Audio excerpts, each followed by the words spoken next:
Dios le bendiga a mis hermanos y hermanas. Es para nosotros un privilegio estar presente aquí en nuestra iglesia El Amor. Cuando José Luis le daba la bienvenida a la hermana Gómez, yo me sentí chocada, porque a veces ese va con el tema de hoy, lo que vamos a decir, y es que a veces las generaciones nuevas no conocen a las generaciones más antiguas, pero la hermana Gómez es una de las fundadoras prácticamente de esta iglesia. Así que yo creo que la bienvenida debería darse a la hermana Gómez a José Luis.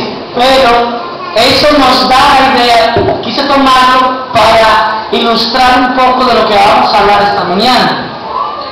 Cuando se creó el templo de Salomón, Salomón mandó a buscar los mejores materiales y duraron 7 años creando el templo de Salomón. Tan grande era la fama que tanto de Salomón como la del templo, que reyes como la reina de Saba, entre otros reyes, venían de lejanas tierras a conocer aquel templo de Salomón.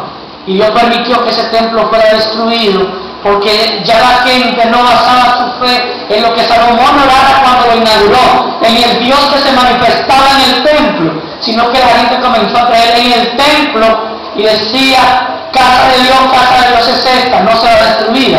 Y la gente se aferró al templo.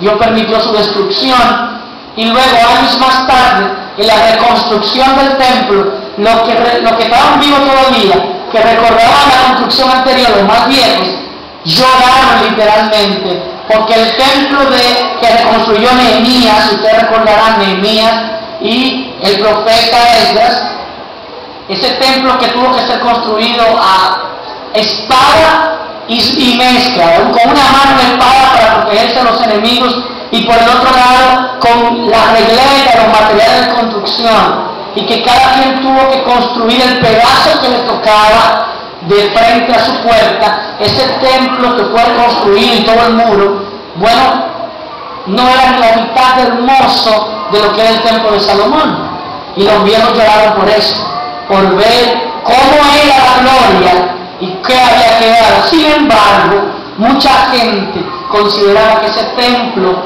que fue bendecido por la presencia del mismo Jesús, que lo visitó varias veces, según la palabra, como era su costumbre en sábado, aún así la gente se había acostumbrado a ver el templo como algo impactante, algo del otro mundo, y creían que lo más importante del templo, más que la misma oración a Dios.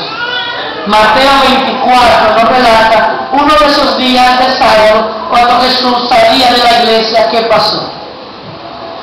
Versículo 1: y saliendo Jesús y se iba ya del templo, como nos iremos nosotros si Papá Dios nos lo permite, a las 12, se llegaron sus discípulos para mostrarle los edificios del templo. Pregunto yo, ¿no conocía Jesús los edificios del templo? Entonces, ¿por qué los discípulos se lo estaban enseñando?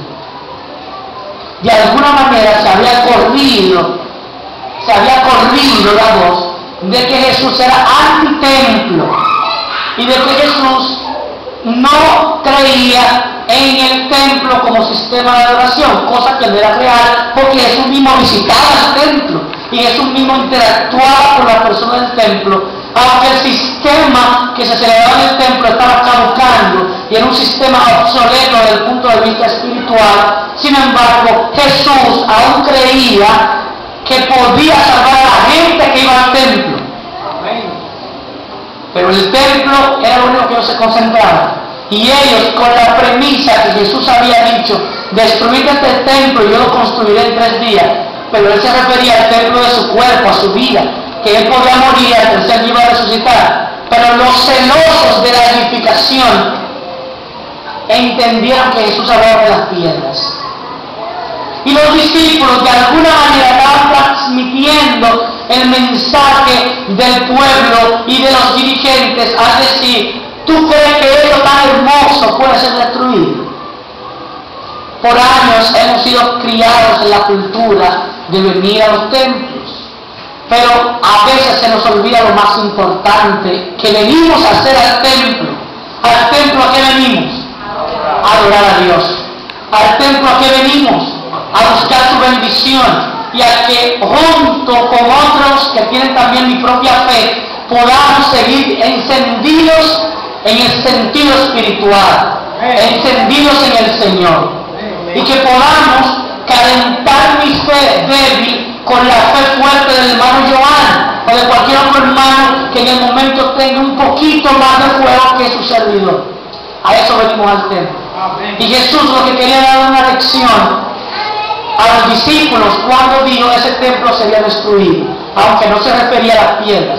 Sin embargo, las piedras iban incluidas en una predicción mucho mayor que se registra en Mateo 24.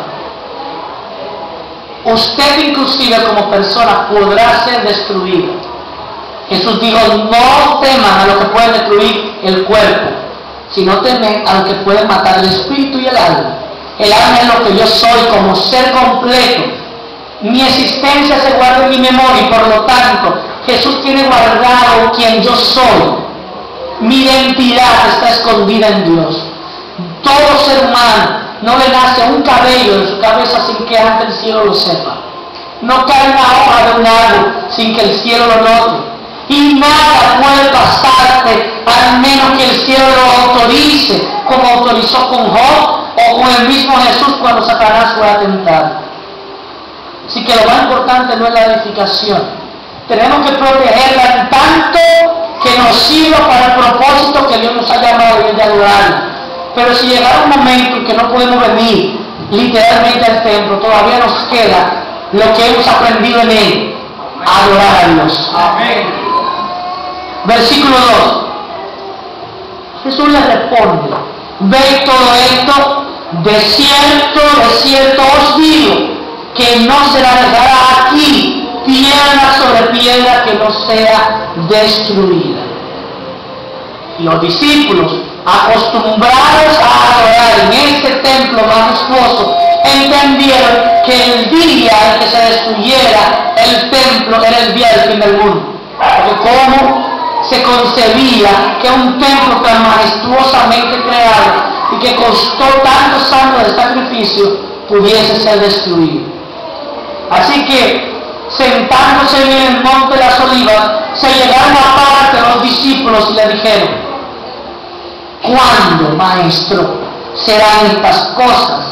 ¿Y qué señal habrá de tu venida y del fin del mundo? Para los discípulos entendían que el día que se destruyera el templo era el día que iba a venir el fin del mundo. ¿Cuándo serán estas cosas? ¿Y qué señal habrá de tu venida y del fin del mundo?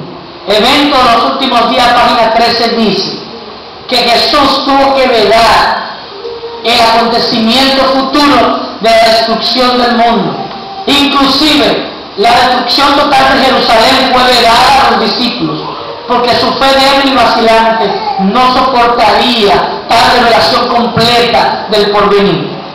Es tan fuerte lo que nos espera a nosotros que nos ha tocado vivir en el fin del mundo, que dice la pluma inspirada que las veces que han llegado a esas escenas, su pluma tiembla en su mano, que el lenguaje humano es incapaz de describir lo que nos espera y que no hay pluma humana que pueda hacerlo, que pueda describir el porvenir que nos toca a nosotros, que nos depara el fin del mundo.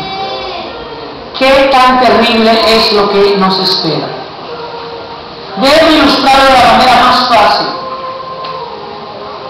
Las películas que Hollywood está proyectando a nuestros jóvenes y a los que nos gustan siendo adultos, las películas.